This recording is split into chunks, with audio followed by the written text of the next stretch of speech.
Greetings everyone, you're watching Adventures with Rowan and welcome back to a brand new series on this channel, Fright Night's Theories, where I discuss my thoughts on the backstories and mysteries of Fright Night's attractions past and present. Today we're going to be talking about my favourite scare zone from Fright Nights 2020, the Swarm Invasion. So here's the description from the website in case you missed out on the attraction this year. Enter the dystopian wasteland after dark as the swarm has invaded, leaving a path of carnage and destruction in its wake. Head with caution as you pass through this alien-infested landscape and pray you aren't abducted by these otherworldly extraterrestrials. The Swarm Invasion. The end is now. So, just from the description, you can tell that it's a continuation of the Swarm storyline. So, here's the story so far. In 2012, the Swarm came to Earth for the very first time, and around the park in 2011, as part of the marketing campaign, we met a character called Les Coogan, who would walk around with a big sign around his neck, yelling about his conspiracy theories about the end of the world. He did warn us right from the start, but nobody listened, nobody understood him, and now it's too late. In 2020, the Swarm have returned with a vengeance. We know from the Scare Zone that there are three categories of humans. Those who fight for the Swarm, more on them in a minute, they're very important. Those who are taken as food for the aliens, they're less important, we don't really talk about them. Sorry guys. And those who are marked as tainted, they are suitable for neither purpose. As far as we know, those who are taken as soldiers become the Hornets, humans who have their DNA mixed with that of the Swarm aliens, connecting them to a sort of hive mind.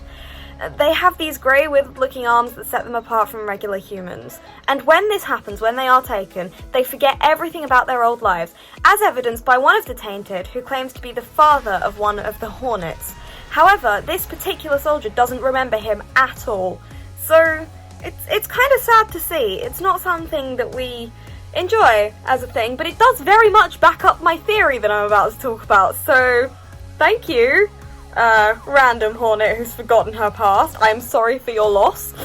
So yeah, this leads me on to my theory. I have reason to believe that the man himself, Les Coogan, is back. So here is a picture of one of the tainted in 2020 who has forgotten his identity. I'll expand on this in a moment. And this is him side by side with a picture of Les Coogan from 2011. So they both have the same white shirt with the yellow motif. Of course, in winter it's a scarf, in summer it's a sun hat.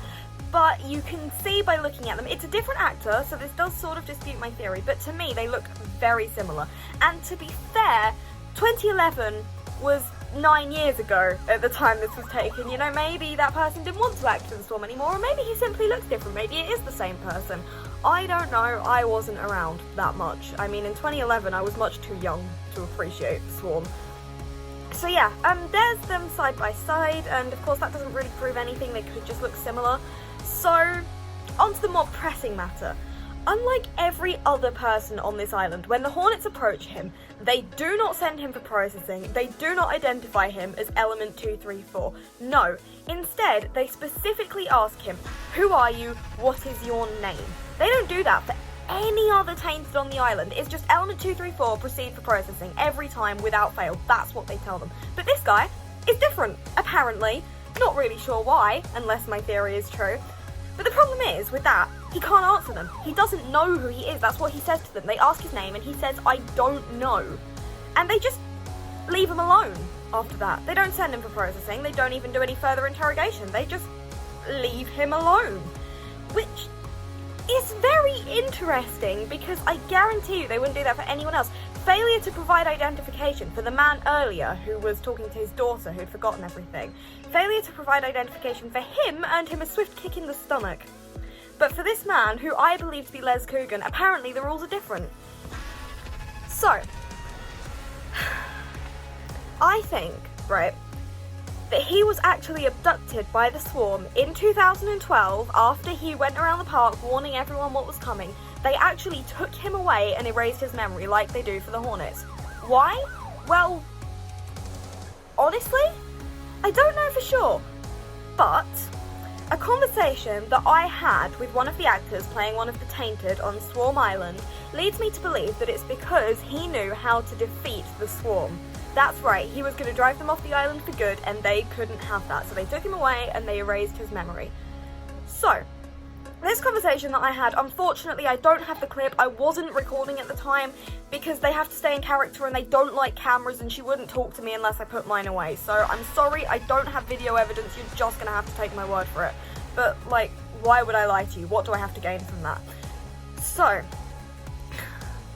the conversation that I had goes like this. She comes up to me and she goes, "Excuse me, did you know Les Coogan?" And I'm like, yeah, obviously, because why would I say no to that? I think I'm about to get some spicy lore from this woman. So I'm like, yes, obviously. And she says to me, "He knew how to defeat the Swarm. My mother used to work with him. I never saw either of them again." So first of all, the mother's missing, which is already a problem, and I'm still working on that, but I will find her, I promise. Because at the time, I agreed that I would reunite them, and I know it's just people acting, but I got so invested in this storyline. I was like, yes, I will help you, I will find them. Which is why I've been working on solving this mystery since October. It might be a bit of an unhealthy obsession at this point, but I'm having fun, so that's what matters. Yeah, so obviously I agreed I would reunite them, and I've been searching for Les Coogan ever since. And my belief is that because he knew how to defeat the Swarm, they took him away, and that's him, the Tainted who doesn't know his own past. Because all the other Tainted know who they are. I affectionately nicknamed one of them Lisa because I couldn't remember her name. She's the one who stands on the stage shouting about how we're just like the Hornets. Yeah, she didn't know how to defeat the Swarm. She wasn't good for fighting, and she wasn't good for food, so they left her well enough alone. Yeah. So that's my personal theory on what happened to Les Coogan, and, yeah. If you don't believe me, then fair enough. It's just a theory, you don't have to believe me. But I've thoroughly enjoyed solving this mystery. I actually have here these hand-drawn copies, I made these myself, of the signs that appeared around Swarm Invasion at the time of Fright Nights. If you follow me on Twitter, at Reign of Saphira, you know that I'm actually the person who first decoded these signs. I did it in hopes of finding more clues and hope to prove my theory, but unfortunately they're fairly typical of Thorpe Park.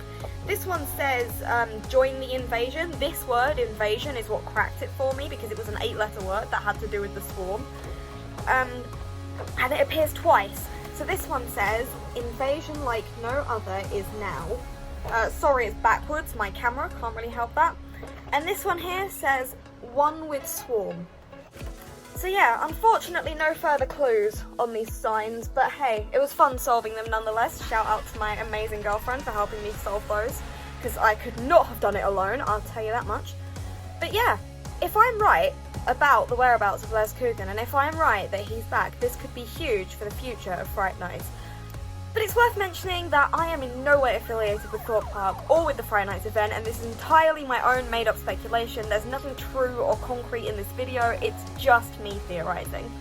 So that's the Swarm Invasion explained. Tune in next Saturday for the history of Creektown on Fright Nights Theories. This has been Rowan, signing off.